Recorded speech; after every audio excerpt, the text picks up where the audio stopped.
This unit is dealing with, on the title here, it says microbial control. It's really talking about physical and chemical control of microbes. That is a huge part of microbiology. I'm sure you've seen movies where people are wearing the hazmat suits. You've probably heard of a HEPA filter before. They filter the particulates out of the air, i.e., viruses, bacteria, making it safe for the people working inside. So, this will be a short video. It's just mainly some terminology. This right here is dealing with lab safety levels. So, something that's called a BSL-1. That's probably what you would label the lab at Howard College. Not known to cause disease in humans, minimal precautions, use of regular cleaners. That's exactly what we do. You don't have to wear special gear, and we use microbes that are attenuated. That means they're weakened. A BSL-2 says they're similar to those of a BSL-1, but are designed for handling moderately hazardous agents. If you're wondering, so here's a lab. Now this one's a strict lab, but we're just talking about lab settings in general. MRSA, obviously at Howard College, we're not going to be working with that, although half the students are carriers for MRSA, but we're not going to swab their nose and grow concentrated MRSA on Petri plates and then put in an incubator. Limited entrance to this facility when work is being conducted. A BSL-3 stricter, all work done in safety cabinets, high efficiency particulate air filters, HEPA filters. Entry through double doors and specific ventilation, air leaving the room. So this is something, people that work in these labs, they have to be very careful. Professionals, clearly not a college setting. Could potentially get sick. You wonder what those people think every day when they go home if they have fever or something. But a BSL-4 is the most strict. It says for the most dangerous or exotic microbes. I know Ebola's on there, smallpox, other infectious agents. So entrance and exits are strictly controlled. Look at that, airlocks with multiple showers, vacuum room. A UV light room. UV kills bacteria.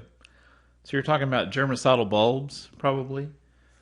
Now, I have posted a video under the micro lecture video tab, and it's a scene from the movie Contagion, which is a great movie to watch if you're taking this course. And it's a scene in the lab. So if you can, get a chance, watch that. It's very short. It's 3 minutes long. But it shows, and it's most likely, it's a BSL-4 level strict guidelines, what they're doing. Okay, so actually to the control part, and I'll go kind of quickly through this. You just need to be familiar with these terms. Be able to link these terms together. Sterilization. The complete removal of all living organisms, including endospores. Nothing is alive, period. Disinfection involves using chemicals or treatments to reduce the number of microbes or inanimate objects. Okay, antisepsis and disinfection. An antisepsis, you're talking about a chemical like an antiseptic. If it's used on living tissue, it's an antiseptic. If you put it on a table, then it's used as a disinfectant. So this is inanimate objects. But disinfection and antisepsis, that's not sterilizing. That's just cleaning. Controlling growth of microbes. A number of factors. Like I said, this is a big part of microbiology. And companies make a living doing this. They sell cleaners. They sell all kinds of ways to... You're trying to prevent microbe forming. You're trying to... when you're cleaning either commercial things or homes or anything like that. So, now we're not talking about chemicals yet, but so moist heat. If you don't know what an autoclave is, you can do a Google search. You can find those just about everywhere. There's a lady cleaning, disinfection. Here's antisepsis. That's betadine being added to skin. But there's a very small autoclave. The one at Howard College is pretty small. It's a little bigger than that one. So this door, you close it, you have a setting up here. It's 121, 15, 15, 121 degrees Celsius, which is really hot. That's over 200 degrees Fahrenheit. 15 psi for 15 minutes. And you put water in the bottom of the autoclave. And when it powers up, it creates steam and pressure, and the pressure forces the steam inside the cells, and it kills everything, including spore formers. Problem is there are a few things that cannot be autoclaved. You can't autoclave rubber, it'll melt the rubber. So you got to find another way of doing that. Boiling does not sterilize. It says 15 to 20 minutes. There are some things that can withstand that. However, it's still going to lower the numbers dramatically of the microbes. Pasteurization, which was developed by Louis Pasteur, is basically heating liquids to the point where it's killing pathogenic bacteria. It also prevents spoilage because you are wiping out microbes in the process. Microbes cause food spoilage. They would cause beer and wine to spoil as well. Milk to spoil. So anything pasteurized is going to last longer, sustain itself longer. Dry heat.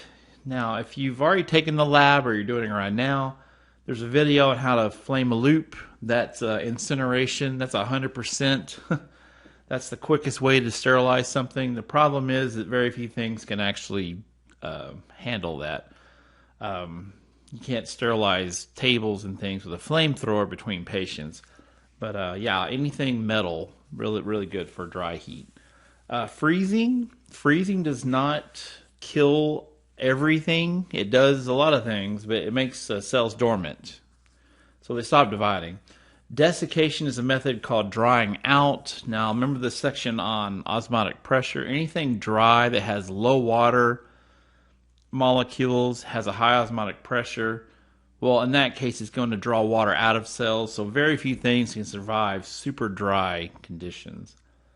Osmotic pressure, I don't know why that's on there twice. That's interesting. But osmotic pressure is kind of the same. Well, it's not talking about desiccation. The term desiccation means drying out, literally. But yeah, osmotic pressure, high salt, sugar, dry conditions, they prevent food spoilage. Plasmolysis is where the bacteria cell lose water and their cell membrane is pulled away from the cell wall. Happens to plants as well. Kills the cell. That's what high osmotic pressure would cause. Anyway, plasmolysis, osmotic loss of water resulting in the cell membrane being pulled away from the wall. There's incineration, that's pasteurizing. So if you've taken the lab, you've gone over that. Here's an example of that's plasmolysis going on right there.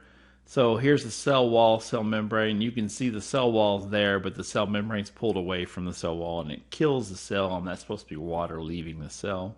High osmotic pressure. Oops, I pushed the wrong button. Last bit of this, just kind of helping you just summarize all this. Cytochemicals are to kill. And static, actually a chemical that's static, and you really hear this term with drugs. Believe it or not, sometimes it's good to give a bacterial static drug. Somebody has a really bad bacteria infection.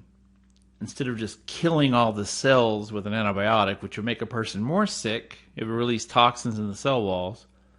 You can give somebody a bacterial static drug. It prevents the infection from getting worse, and that person's immune system can catch up and get rid of the infection naturally.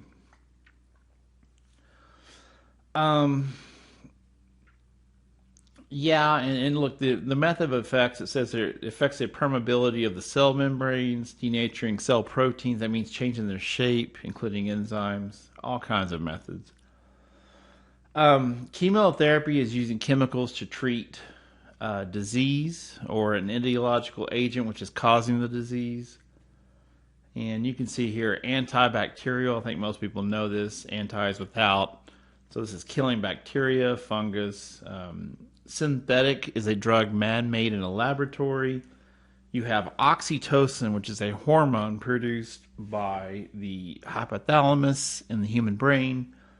It is stored in the posterior pituitary, and it gets released during oxytocin causes childbirth, and it's related to stretching of the cervix.